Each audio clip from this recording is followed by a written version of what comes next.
I think the reason they want to do away with mail-in voting is because that is the only avenue they can't fully rig and infiltrate.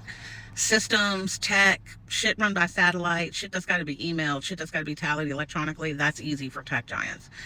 Handwritten shit, mailed shit, aside from fucking with USPS and them just not getting there, it's not as successful to rig it with mail-in votes, which is exactly why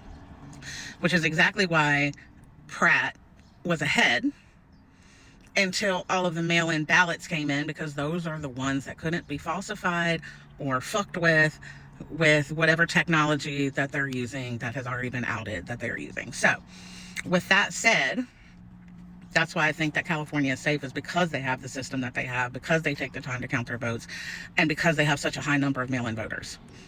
I think that either way of voting is going to be risky in midterms, because if you show up to make sure your vote's counted, it could always be electronically fucked with.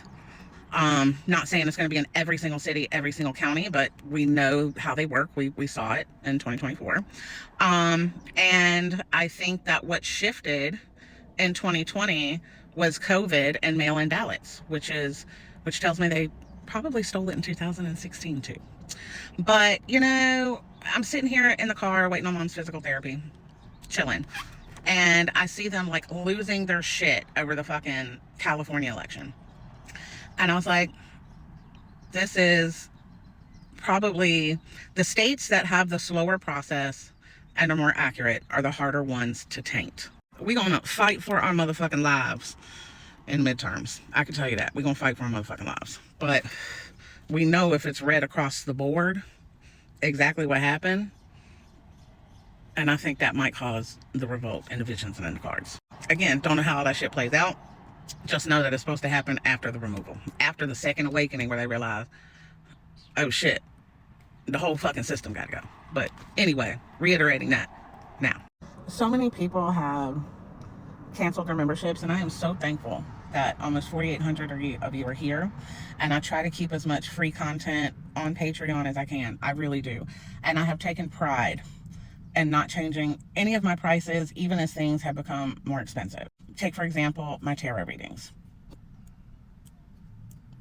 I've never changed my pricing basically since I've started. I changed my pricing once within the first 6 months and never changed it again. And that's because I knew all of this was coming, and I try to give affordable options across the board, whether it's a cheaper email reading, whether it's a regular session with me. I try to make sure there's options for everybody. But with so many people running into financial things, it's causing me to run into financial things where I'm not able to give like I used to be able to give, where I'm finding myself in more pickles with medical issues that are coming up and medical bills. And I am trying really hard. I am trying really, really hard not to raise the membership price to $10 because I really don't want to. I really don't fucking want to. I am trying to hold on as best I can with all of you. I promise you. I'm trying to... I just need you to know that I understand when you come to me and you're like, I can't afford to be on Patreon. I can't afford to do this. I can't afford that. I get it. Same fucking boat. And I'm struggling to hold on to keep things so cheap so I can continue to be here for everybody. But it might get to a point where I'm just less accessible so I can keep things the same price. And I might have to go get a third job. Okay? I might have to go get me a little third job, which means I'll have to take less appointments, but I'll be able to keep pricing the same.